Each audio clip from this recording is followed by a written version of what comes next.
off you go. All right. So we are live, episode 15. So it's been over 3 months since me and Zayne started our broadcast, and this is our third guest speakers episode.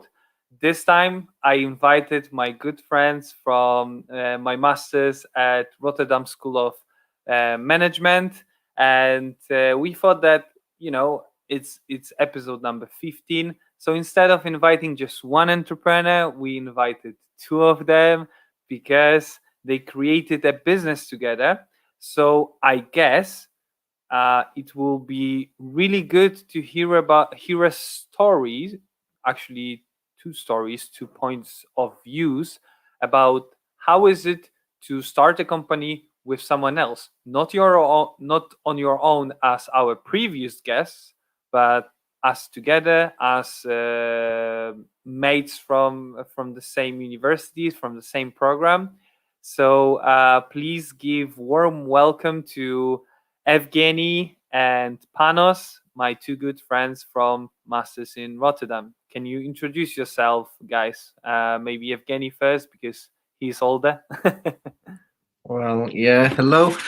It's very nice to be with you guys, and it's an honor. And yeah, as Dan already said, my name is Evgeny, and I'm originally from Russia. And this is actually not my first business, rather third. I had two back in Russia. One was an online shop selling socks, which were going pretty well until the 2014 crisis in Russia. Then, yeah, me and my partner, we decided just to close because it wasn't going that well. And after some time, I also had another business doing online courses in programming for iOS devices, which were more like a passive business because there was a course made up and I was just selling it, like a pre-made package. And pretty much at that moment, I realized that it's good to learn a bit more, to gather some more knowledge, and to meet more entrepreneurial and open-minded, smart people. And that's when I decided to join the Masters in Strategic Entrepreneurship. So I went in RSM, meet amazing people, and here I am. That's pretty much it. Yeah. And you're on mute. I pretty much knew that story, although I didn't know that. I've heard about your coding business, but actually I haven't heard before about your socks business, which I think is really cool business.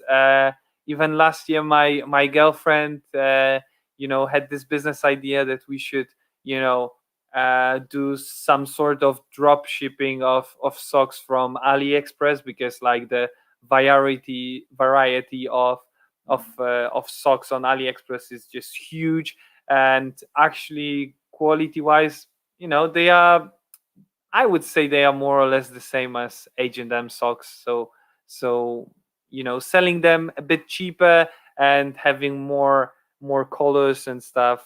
Yeah, but never mind. Great to hear your story, and now we will hear a story from Panos. So, hello, my name is Panos, yes, and I also studied together with Evgeny at Rotterdam School of Management. So pretty much I'm younger and less experienced than Evgeny, as you also mentioned. Previously, I was a corporal in the Greek army, and I also did some internships pretty much at Deloitte, and companies like these. My background is more on the financial side and economics. I'm not that good with IT coding and all that kind of stuff, right? So that's why find Evgeny to be a perfect partner because he could cover this aspect. We met at RSM while studying, and we decided to start this business that we have right now, Rooby. We are both in the Netherlands, based in Rotterdam. We stayed here, and this is where our offices are now. And yeah, we pretty much jumped right into it after graduating. Right, we conceived the idea while we were still studying, and we said, you know what, when we finish with our studies, we're starting our own business. We're gonna try this out. And yeah, as Evgeny said, this is pretty much where we stand now, right? We are giving it a go. Yeah, really, really great to hear your story as well, Panos. Probably one of the quick questions that right now I have, because I have already heard about your military experience, but you know, my view on discipline, on productivity, changed over the years. So my question to you would be now, do you see any impact of military service on your discipline? Well, actually, I don't find it to be a matter of discipline, to be honest, because like when you are in the army, you have to follow the rules. That's how it goes. It wasn't a choice for me, right? In the Greek army, I had to serve. I was asked to by the government, right? You're forced to serve there. And I became a corporal because of my studies, right, in business and management. And they found it wise to promote me in a corporal position, right? But I don't believe it is a matter of discipline. I do believe that, yeah, you have to be disciplined and organized to do business, right? But it's a different matter of discipline. It's not like tidying up your bed and, you know, staying awake and watching out the borders or holding a gun, right?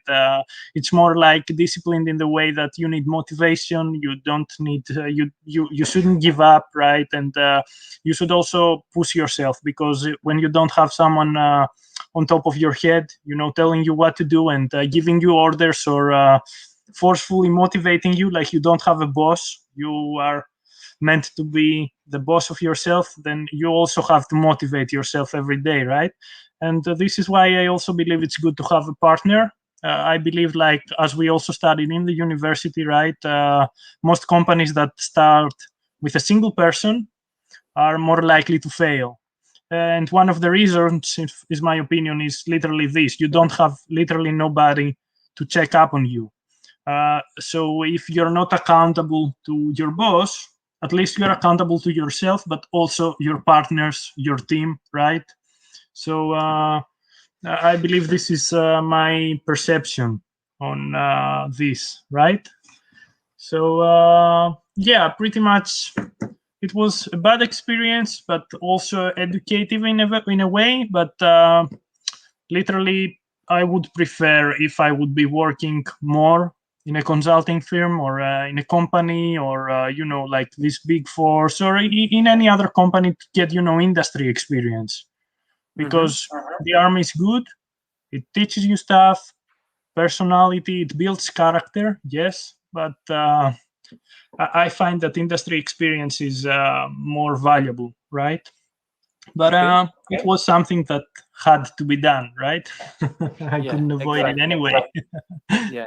Okay, we went a bit off the track right now, so let's get back on to the main track of our today's episode. So the questions that we prepared for you, the viewers or those who have watched us in the past and know some of those questions. So the first question that we always ask people who join us for the interview episode is to start with why, to tell us what was your reason, motivation to become an entrepreneur. Maybe Evgeny will start again. Well, in for me, I would say there never was a question like, do you want to work for somebody or do you want to start a business? Although I worked a couple of times for different companies, all of the times, well, it's at some point, like at first it's interesting because everything is new, there's new challenges, but at some point, because you usually you do the same amount of tasks every day, again and again, and at some point it just becomes too boring. And I didn't have this, drive to this everyday challenge, and this is just the way I feel. And also, I think a great influence my dad made on me. He never pushed me into becoming like an entrepreneur and starting my own business. But at some point in life, that's what he did. He started a company, and he also is an entrepreneur. And I respect my dad a lot, and he's a big example for me. So I guess I never had a question. What do I want to do? Did your dad support you from day one? Because for example, I talked on one of the episodes that it was not the case for me, that my parents supported my choice of becoming an entrepreneur. And so I'm curious, what was your dad's approach, attitude? My dad's approach is pretty much the opposite. He supports me in, but to be honest, I think he would support me even if I would go, work in somewhere. He would also support. He's kind of supportive, and yeah, I'm lucky to have parents like this. Okay, great to hear it. All right, so Panos, tell us about your reasons, your motivation to become an entrepreneur. Well, first of all, I want to say that I also had support from my family in this aspect, since you touched this, right? So I believe that this is definitely something that helps you, like to know that your family is backing you up, right? So also my dad was an entrepreneur himself. Like he changed like 4 or 5 different jobs until he eventually like he owned stores, like selling electronics back in the days, even though he's a civil engineer, and eventually this is what he did. He returned back to his initial field. But also personally, I always knew that I wanted to start my own business, right? Do something of my own, because this is not something that was instantly built on me, but I came to believe that the experience you get is invaluable, because it's very different than working for a company rather than working for yourself, for your company. And it's also one of the biggest adventures you can have in your life. I mean, we are young at the age, right? We want to be adventurous. We want to explore new stuff. What's the best way to do that? By using your career, right? In this sense. So not knowing what's next, the possibilities, the good or even the bad ones, gives you like the opportunity to be the captain of your own ship. So that is fun and adventurous. And even, if you end up like the Titanic, you may eventually hit an iceberg. It was still one of the best journeys, right? I mean, they still talk about Titanic. So in this sense, this is what I believe, like that it's more like you don't look directly to the result. You look to the journey, right? And I mean, later on, when you grow up, you actually have to build a family. You have more stuff, like if you're asking Evgeny, like he's already has a wife and a child, right? Things are getting a bit more difficult. So you have to settle down eventually, right? You have to settle down.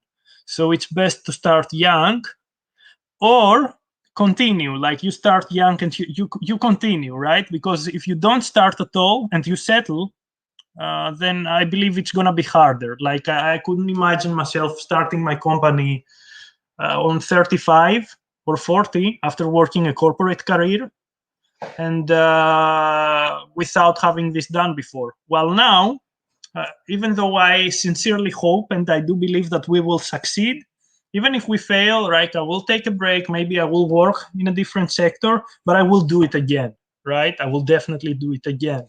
Well, if I was 35, I'd probably be too afraid to start something, right? So, yeah, hopefully we won't be needing to do that because I do believe we will succeed and things will go well. But this is my mindset behind it, right? Like I wanted to start my own business, and I also believe that, like, it's a fun adventure, right? For someone who can support it, because of course there are different backgrounds and problems you may be facing. But if you can't do it, then it's good to do it, right? At least in my mindset. So it's kind of like, oh, even if I fail, I failed trying. Even if I die trying, and not having sorts of any regrets, basically, and start while you're young, like you said, right? Just like 50 Cent, get rich or die trying. Yeah, like for fun, we were discussing with Evgeny, to do like this meme, like, have you seen it? That they have this tattoo with no regrets, like it's misspelled. But yeah, really, well, if you start to regret it, then you definitely starting wrong, right? Amazing, cool. Oh, that's great insight. And I think that our topic is quite interesting, right? Because the way that we started this episode was that you are actually for people who don't know, Rooby is a female-oriented business, right? So, but actually it's founded by two male. So I guess what's interesting for the people would be, why did you choose this particular field of business? Like, why bars? Why this target market? Like, tell us a bit more about that. Evgeny, would you like to go first?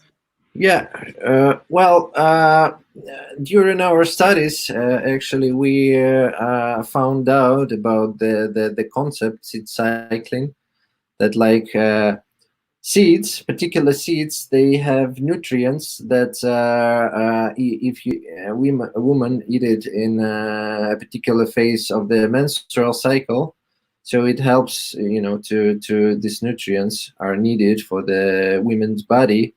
And it helps with soothing the menstrual cycle, balancing it.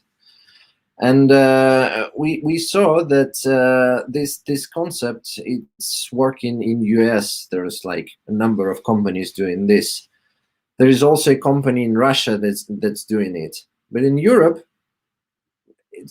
there is a gap. And we saw this gap. And we thought, what an interesting and great idea, and we dive deep into it.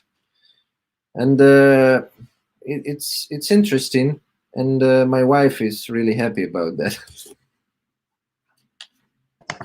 If I can add something on this, is as Evgeny said, we found this gap, right? And we get this question a lot, like, what do you guys have to do with a female-oriented company, right? And it's like, come on, look at us, right? And that's a fair question, right? That is a fair question. So yes, this started at the university, as Evgeny said, and we were with other women, and we had women in our team back then at the university. When we conceived the idea, right, we realized this market gap, and we were like, yeah, we're gonna chase this, because product like that doesn't exist, right? So it also derived, as Evgeny said, from personal solutions. Like both his wife and my girl were facing problems, and you know what? If we can help the women closest to us and profit also in the road, I mean, why not totally dive into this, right? And it's also something good, right? I believe that it's about time that men would start do things for women, right? It's 2021 already. So in this sense, even though it is a fair question, I also do believe that it's something that it shouldn't, we should dive into an era, move into an era where men leading female-oriented companies or women leading male-oriented companies shouldn't be that wow factor, you know? It shouldn't be like, oh, this is weird. Why would it be weird, right? So we're into this, and we totally like it as well. Right? Yeah, I also wanted to add a little bit because I think it's really great that actually we are building this female-oriented business, because we're males, and we can't really, and probably we shouldn't do it based on our beliefs, right? So what we constantly have to do is to seek feedback from women, and it helps. So what you mean essentially is that you are less biased based on your own beliefs. So, for example, let's say I don't know, when it comes to men's, you have, for example, for shaving your face, right? You have foam and you have gel, and some group of men can think that, oh, gel is amazing thing, like everyone should use shaving gel, but there is like this very strong supportive group to shaving foam instead of gel, right? So because you are on the, let's say, the opposite side of the barricade, you don't have this, you know, let's seeded beliefs. Yeah, that's what I like to think, because honestly, our bars, we eat it at our offices, and we really like it. So, even though we like it, I hope we're not that biased in it.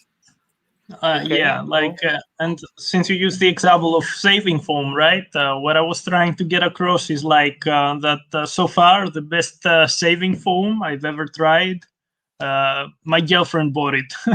So eventually it seems like she had a better taste in something that is purely made for a man, right? So in this sense, also, as Evgeny said, we are maybe a bit prejudiced with our product, because even though it's female oriented, we eat it daily ourselves, right? It's healthy, it's organic, EU certified, it has the coolest ingredients you can find, nice taste, right? But yeah, eventually we need to build it and continue building it on the feedback of women, right? Because this is our target audience, this is who we are trying to help, and it's good because I believe it's also nice that you get in contact with your audience. It's female. They give you their opinions. You hear them out, and hopefully, when we expand, we would definitely like the third member of this team to be someone close in our audience. So we would be searching probably for a woman, right? Just because they can correlate with the problem, right? They menstruate. We don't, thankfully. Thankfully, because it's a burden, and we're trying to help them with that burden, right? Have you thought about anyone from our master's program? Well, yes, actually we had, and not only on master's program, we're also talking with a girl from a different course in our university, marketing course, right? Okay. But yeah, the problem is that with COVID and all, probably you also experienced that, like pretty much, except the Dutch people, which were not so many or not so interested within the course, everyone else left, right? So we faced that at the beginning of our team as well. Like initially, as I told you, we were thinking before we start this company, before we establish this company, also another team member, a third founder, would be a fellow co-student, girl of ours, but she also moved back, right? So eventually she was out, right? So in this sense, this COVID situation has hit us hard in terms of networking and people from our masters.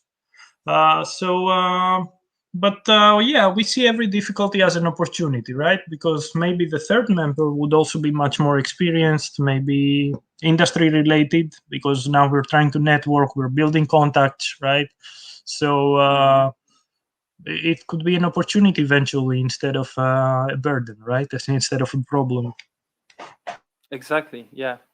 Okay. So if you can tell us about your biggest challenge so far in your business. Well, in the business, as like regarding the business itself, I would say one of the biggest challenge, like it's every day it's a new challenge. At first, we had a big challenge on finding manufacturing facility to produce our bars. We were going from one facility to another in different countries, and for different reasons, no one would do that for us. But eventually, we find a great partner who delivered perfectly, great product, just as we imagined it. And now there is another challenge, which is huge. It's of course marketing and sales. And as a small company with a very limited budget, we have to somehow deal with that. But apart from that, I would say, like psychologically, there is another challenge which is probably even bigger. It's when you build a company, and at an early stage, at first you have like drive and motivation, and you're ready to dive into the fight. But after some time, the motivation always fades out. Like you still have a motivation, you want to do it, but you start doubting, especially if something not going well. And this, as we call it, emotional roller coaster. We even have a picture with it, with the train going up and down, up and down. And this is what With you your have. faces on it. With Sorry? your faces on the with your Well, faces on the picture. Not really with the faces, but there is a little train Okay. going up and down. And so because I don't know, I think it's just because you take it personally, everything. And when you got your product, you got the first batch, you're like so happy about it. Then the next thing, you put it on sale and you see no sales, and you're like almost in depression. The next day, somebody buy it and you're happy again. Then something else happens and you're in depression again. And this is a bit hard, but also it's a lot of fun because it's a roller coaster at the end, right? But yeah, you have to have like prepared for that. Okay. Panos, would you like to add something to that? Well, Evgeny pretty much covered that everything. Like it's been an up and down journey so far, and we're still at the beginning, right?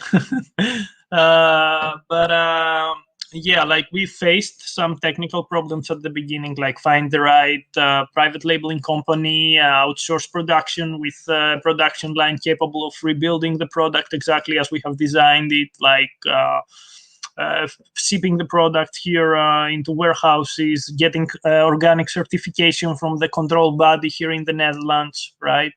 All these legal issues and technical stuff, and R&D sampling period was harsh, right? Because we were going out of schedule, and we had to, use different essential oils to improve the taste of the seeds and all this kind of stuff.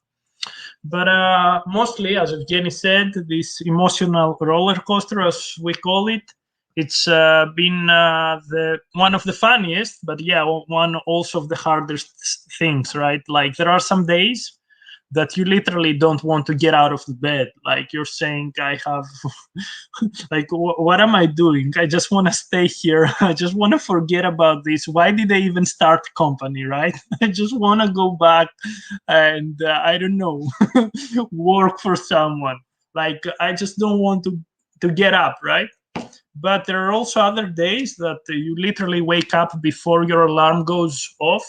You're extremely happy, like you go and you say, look, I'm going to my own office, right? And today I'm doing something extremely productive that is helping the company. I'm really motivated. I'm having fun with my partner, right? And like some days you're so happy and you're saying, yeah, this was the best choice I ever did in my life, right? And some other days, yeah, they're just not that good. So But I guess this is the entrepreneurial journey, right? Up and down until you finally reach the destination. So yeah, pretty much that's also how I feel. I'm pretty on the same page on this one, right? I believe that this is the biggest challenge. That's great. I'm glad that it's not just me, because I think in June I was going to launch something and run my Facebook ads, etc. Like, oh yeah, excited, doing. And then finished 2 weeks, no one signed up, and I was like, oh, why did I do this? Why did I spend that money? So when you just shared like, oh, emotional roller coaster, I'm like, oh, I'm so glad it's not just me, and it's a common thing for everybody. But then I guess the thing is that you pick yourself up, don't you? There are days that you don't feel as well, but then you keep going. You didn't stop there. It's almost like, yeah, we're going down, but we're going up again. And on this motion, on this topic about going up, I guess the next question for you would be, so you've got a downtime, we know that. Oh, not that one, wrong question. You've got a downtime. So when you're on your emotional roller coaster high, what is your happiest or most exciting moment of your entrepreneurial journey? Well, in the most like, we had quite a lot of exciting moments, to be honest. Like when you get your first batch of a product and you really can take it in your hands, see it, taste it, and you're so happy because you just spent half a year on all of that, and finally it is. And this was very exciting moment. Also, it's always nice, and I'm always very happy when we get feedback from our customers, and they like the product. It's always nice to hear. But also, in my opinion, one of the most exciting moments in building the company is when you have a problem and it feels like a dead end. You don't know what to do. And then, luckily, I'm not alone. I have a great business partner, and we're together in it. We talk it out, and finally, we got some decision. Now we have a way to go. We have a goal, and it's just very exciting when you know what's your next step, and you have something new to try, and you just very happy. I'm very happy at that moment, and I'm ready to roll. Pretty Wonderful. much that's it. Panos, anything from you? Well, I also felt extremely happy when I first, got the product in my hand, as Evgeny said. Like, when someone asked me about the happiest memory so far of the business, this was probably it, right? When we received the batch. Because as Evgeny said, it was pretty difficult process. Like, he's now currently at the office, by the way, so probably he can show you maybe now or later. Like, we started from different samples with no packaging. Like, we made a paper. We made literally a minimum viable product, like an MVP or a prototype from paper, and we had the bars, right, made in the kitchen. And eventually we get the foils from aluminum and all these different prototyping until the final product. And when we received it in our own hands, I was so happy that I would take a picture of them and watch the picture every time before I go to bed, like for a week straight. Like, when I was at the office, I would work, and every 5 minutes I would turn my head around just to look at the product, right? So this was one of the moments, and but I also believe that it's not fair to say that even though it was one of the happiest, it's the only one, right? Because as Evgeny said, each day there are fun moments. Exactly, when you put a problem like a goal and you solve it, or you achieve a milestone, you literally feel like dancing, celebrating. Like, I remember when we achieved our first sale of our product, we literally popped the champagne, right? The cheap champagne at the office together. Like, like, we were sitting like on the website waiting for someone to literally go into the web shop and buy our product, right? And when we achieved this, like, we popped in champagne, and it was like, I remember we danced, like we were jumping around, like, yeah, we got our first sale, right? Do you remember the value of the first order? Yeah, actually, I do. And it was a rather big order, right? It was 59.95. Wow. It's so it was what, like 24 bars, like the 28. box. 28 Okay, bars, 20. 2 boxes, right? So Yeah. we popped the champagne. It was a cheap Okay. one, like from a grocery store that I bought, right? And I brought it. We even had printed the label and put it, like, using the shipping. We have a printer for shipping labels, to put on the boxes and ship them for the couriers. And we used that printer to print a label saying pop after the first sale, and we stick that to the champagne, and we had it at the office until we achieved that, right? Amazing. Did you keep that bottle? Evgeny, did we keep that bottle? Well, it was standing for like a couple of months, but then I Okay. just threw it away. Okay, Yeah. cool. Like, All right. I'm saying recycling, right? everything here, All right, guys. I want to ask you quite controversial question. It's off the script question. I didn't include it in the memo that I sent you before the interview, but you are telling us about how it is amazing to run business together. But I know that it's been a hard year for every one of us, and you starting new business in this crazy economic situation. Was there any moment in your business that you wanted to split up, discontinue this business, and so some kind of a crisis, and how did you handle it? Well, yeah, Panos. Yeah, sorry for that. Let me start with this one, right? Since I was also like directly into this, right, at the very beginning. So if you, of course, mean a harsh moment and not like one moment that you literally, as I told you, wake up and you say, yeah, why am I doing this? Which they are a lot. But a real crisis was, as I told you at the very beginning, before we established the business, before we literally write ourselves and register on the Chamber of Commerce, right? Chamber of Commerce, as I told you, there were initially more members in the team, right? And we were supposedly starting this with another girl on our team, right? But for personal reasons, she had to move to a different country and leave the Netherlands, right? And I personally felt that for a business so tangible as ours, right, you can't do that remotely. You need to be on the first line, right? But we had actually failed to discuss that and what the impact would be.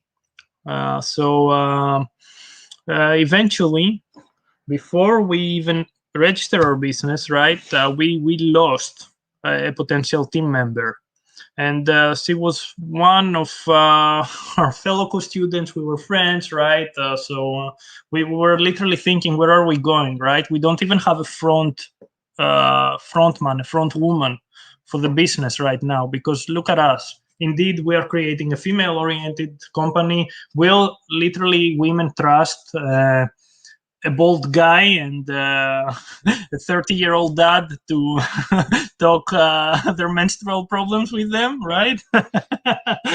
But yeah, so there was a crisis there, right? There was a crisis there, but we were already deep in this, right? In the way, like, I had rented already my apartment here in the Netherlands. I moved from Greece here. Evgeny did the same.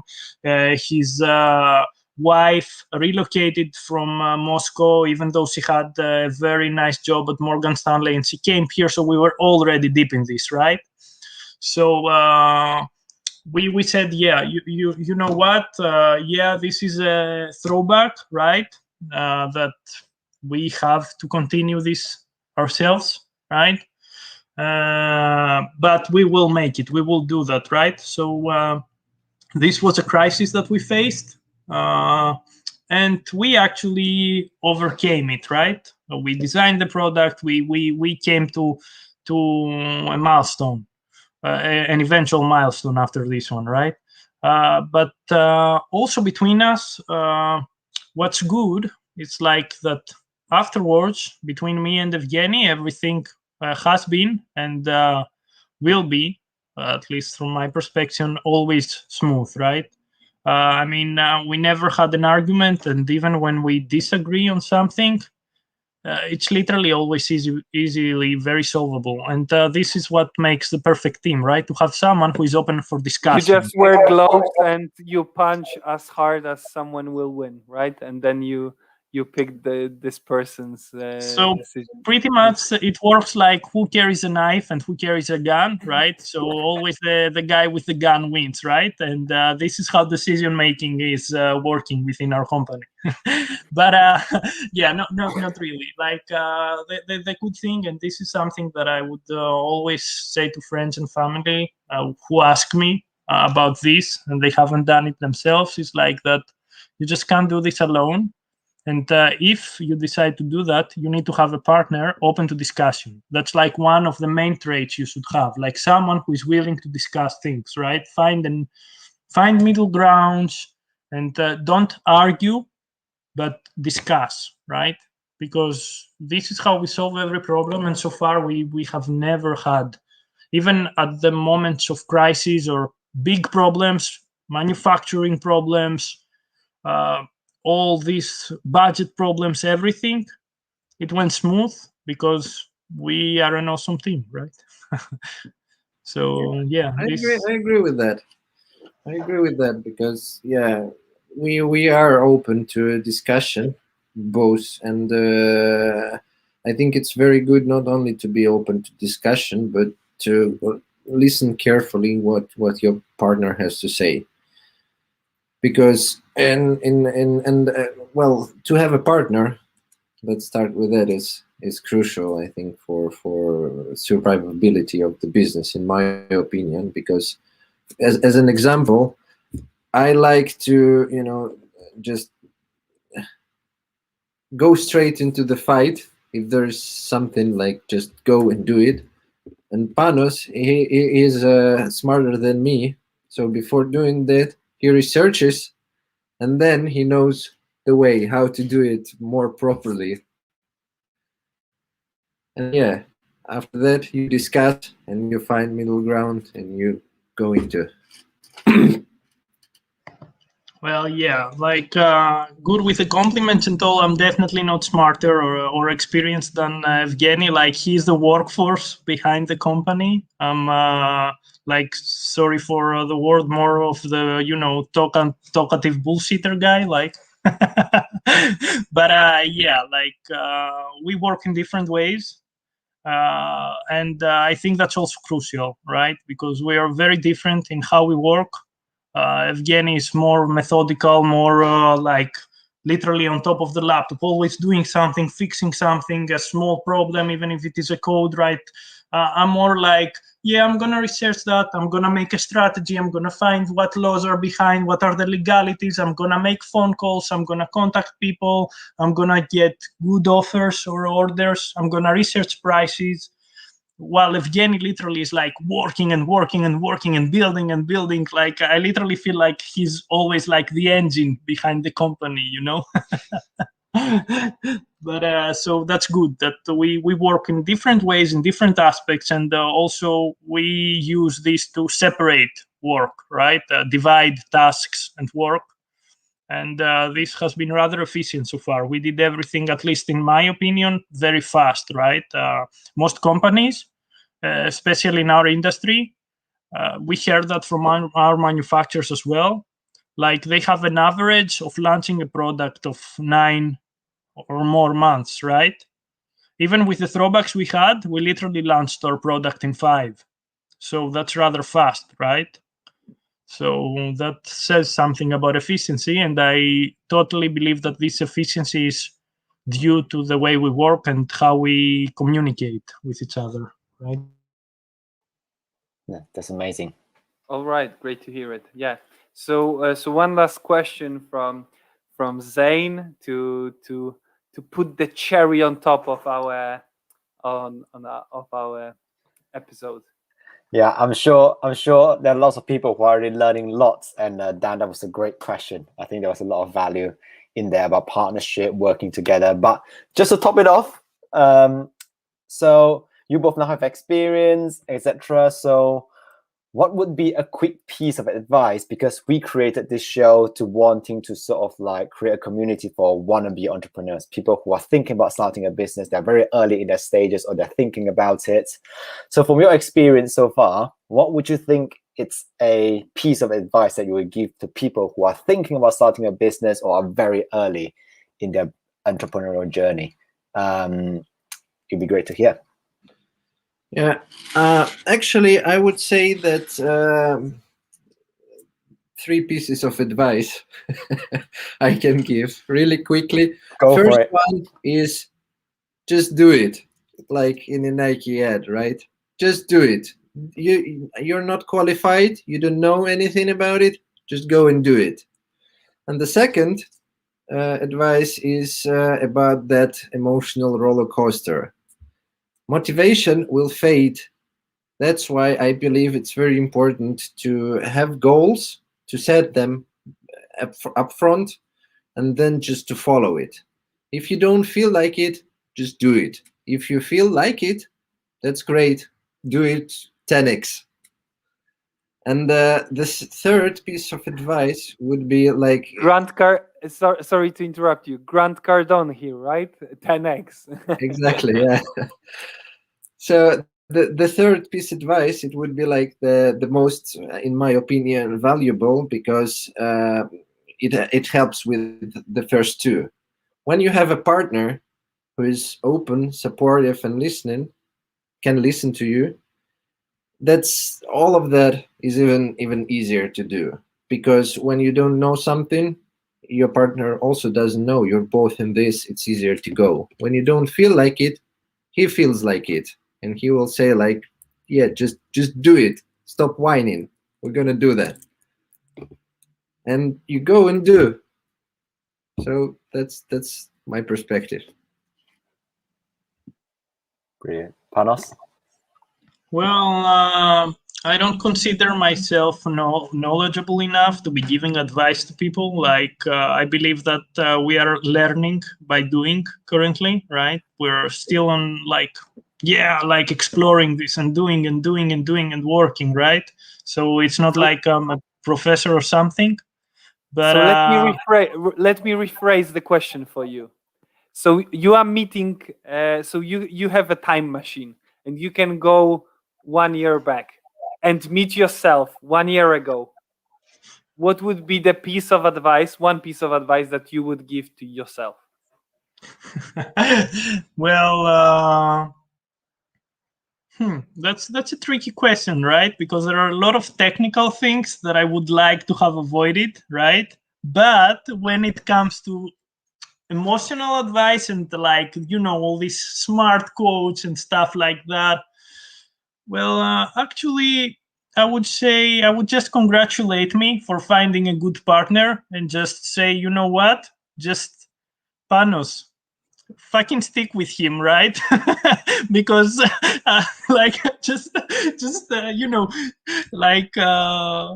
like that's like one good thing that you did. Like you found a good partner in this business, right? So and this would be a solid advice for everyone, right? Just find a partner who can complete you in a sense, and also someone who would literally, like, when you're tired of pushing or carrying the ship, right? He will carry it for you, and when he is tired, you will be there to carry it for him as well, right? So as I told you, I'm not knowledgeable enough, but at least this is what helped me personally to do this, right? And I won't go into the technical stuff, like like get the organic certification or find the control body before you literally launch your product into the market and avoid a huge fine by the health and food authorities, stuff like that. Like they're not that interesting to hear, right? But yeah, about entrepreneurial advice, that would be it. Like choose your team carefully because this is what keeps you in this, right? And we also had problems with a team member already, as I told you at the very beginning, right? So you always need to choose your team carefully. Yeah, I picked my team carefully for running this this podcast, so I know pretty sure what you're talking about. Sounds like we're all getting into some kind of love relationship. Yeah, Choose yeah, a partner carefully. like exchanging some appreciation. All right, guys, thanks a lot for joining us tonight. Yeah, Zayne is showing to our audience the Instagram that they should follow. I have seen that you have had some successes with your company. I wish you all the best. I hope you will go far.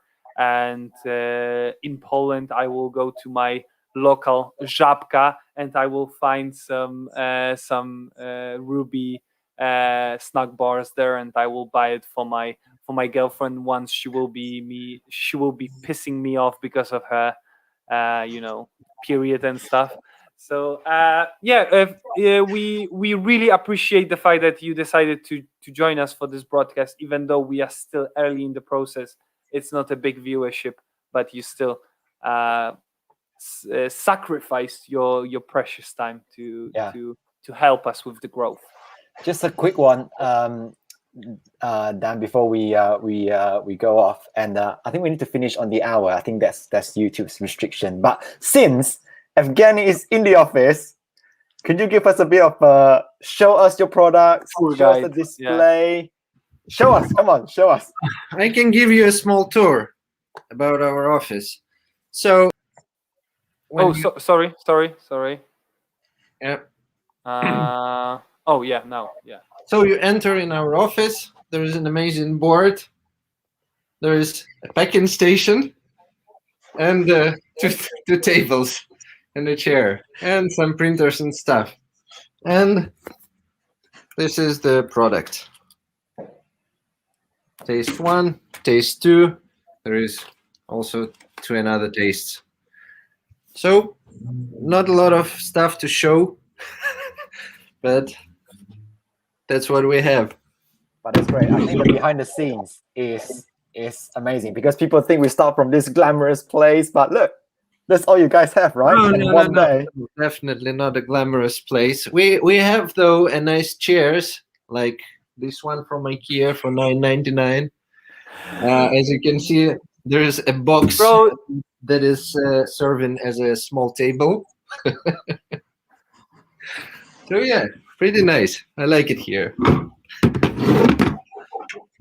You know, when you said like we have a chair here, it reminded me of the scene in Borat movie. I have a chair. I am the king. Yeah, pretty much. Okay, cool guys. Thanks a lot for spending great time tonight, and all the best of luck to your business. Yeah, thank you. Thank you.